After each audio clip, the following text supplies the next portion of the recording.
요즘 가장 뜨거운 안보 이슈 중 하나죠. 대한민국은 왜 핵 추진 잠수함을 원하는 걸까요? 이 질문의 답을 찾아서 지금부터 저와 함께 깊은 바닷속으로 한번 들어가 보시죠. 자, 한번 상상해 보세요. 지금 바로 여기 우리 동해안 바로 앞바다입니다. 아무런 경고도 낌새도 없어요. 모든 게 고요한 바로 그 순간에 모든 것이 시작되는 겁니다. 이 미사일이 서울 한복판에 떨어지기까지 걸리는 시간, 여러분, 불과 3분에서 6분입니다. 우리가 자랑하는 탐지, 결심, 타격, 이 선제 타격 시스템, 킬체인이라고 하죠? 이게 작동할 시간조차 없는 거예요. 그냥 속수무책인 거죠. 방금 말씀드린 이 시나리오, 이게 더 이상 그냥 상상 속의 이야기가 아닙니다. 바로 북한의 잠수함 발사 탄도미사일, 우리가 SLBM이라고 부르는 아주 현실적이고 점점 더 커지고 있는 위협을 그대로 보여주는 거거든요. 아니, SLBM이 대체 뭐길래 이렇게 무서운 걸까요? 한번 보시죠. 얘는요, 바닷속 어디에 숨어 있는지 알 수가 없어요. 그러다 갑자기 어느 순간에든 기습적으로 쏠 수 있다는 겁니다. 그러니까 발사하기 전에 미리 찾아내서 막는다는 건 이건 뭐 거의 불가능에 가깝다고 봐야죠. 이게 바로 지금 대한민국 안보가 마주한 아주 냉정한 현실입니다.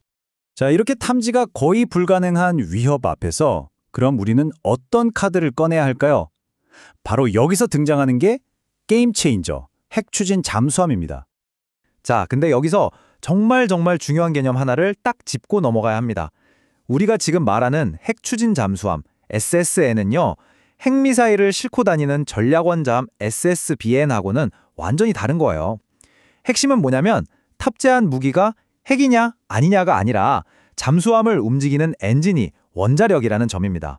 다시 말해서 핵무기가 아니라 핵동력 잠수함이라는 거죠. 이거 정말 중요합니다. 그러니까 대한민국의 목표는 핵공격을 하겠다는 게 전혀 아니에요. 적의 잠수함을 그게 어디에 있든 끝까지 쫓아가서 감시하는 말 그대로 바닷속의 사냥꾼, 헌터 역할을 하겠다는 겁니다. 철저하게 방어적인 목적으로 SSN을 갖겠다는 거죠. 좋습니다. 그럼 왜 하필 원자력 엔진일까요? 기존에 우리가 가진 디젤 잠수함하고는 뭐가 그렇게 결정적으로 다른 걸까요? 이해하기 쉽게 비유를 하나 들어볼게요. 디젤 잠수함은요, 엔진을 돌리려면 공기가 필요하잖아요. 그래서 주기적으로 물 위로 올라오거나 스노클이라는 관을 내밀어야 해요. 마치 숨을 참고 수영하는 선수 같은 거죠. 그런데 핵 추진 잠수함은 산소가 아예 필요 없어요. 말 그대로 물고기처럼 물속에서 그냥 계속 생활하는 겁니다. 끝없이요. 이게 숫자로 보면 그 차이가 정말 어마어마합니다.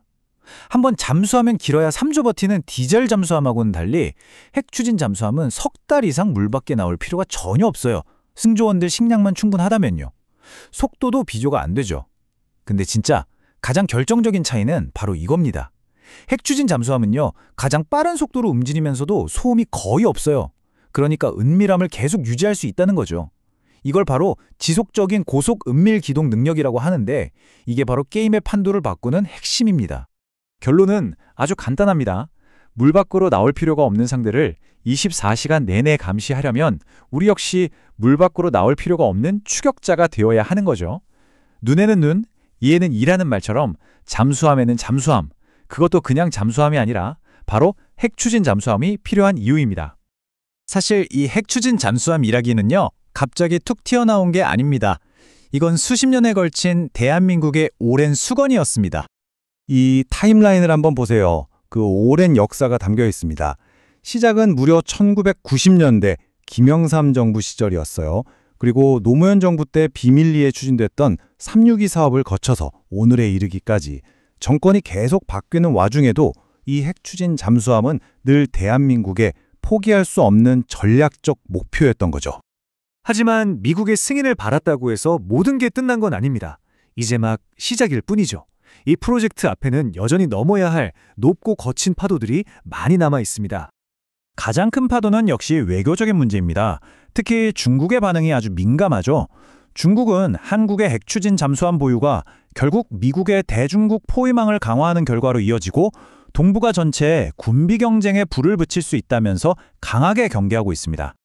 우리나라 안에서도 논쟁이 뜨겁습니다. 이런 비판이 있죠. 아니, 핵연료 공급을 전부 미국에 의존해야 한다면 이게 과연 진정한 의미의 자주국방이라고 할 수 있는 거냐? 이런 비판적인 시각도 만만치 않게 존재합니다. 자, 넘어야 할 현실적인 산들도 한번 볼까요? 우선 핵연료 공급, 이걸 위해서 한미 원자력 협정을 개정해야 하고요. 또 들어가는 돈이 정말 천문학적이거든요.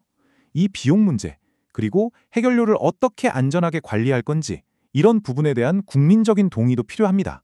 심지어 그럼 이 잠수함을 어디서 만들 거냐 하는 문제조차 아직 해결되지 않았어요.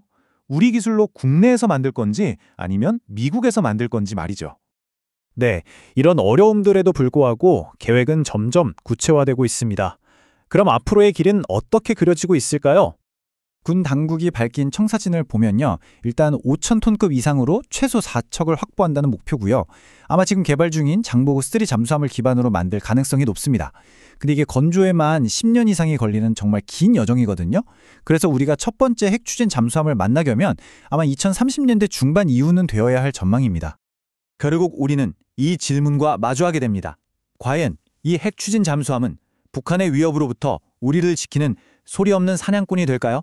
아니면 우리의 의도와는 다르게 동북아 전체의 군비 경쟁을 촉발하는 신호탄이 될까요? 이 중요한 전략적 선택의 결과는 앞으로 우리가 이 길을 어떻게 만들어가느냐에 달려있을 겁니다.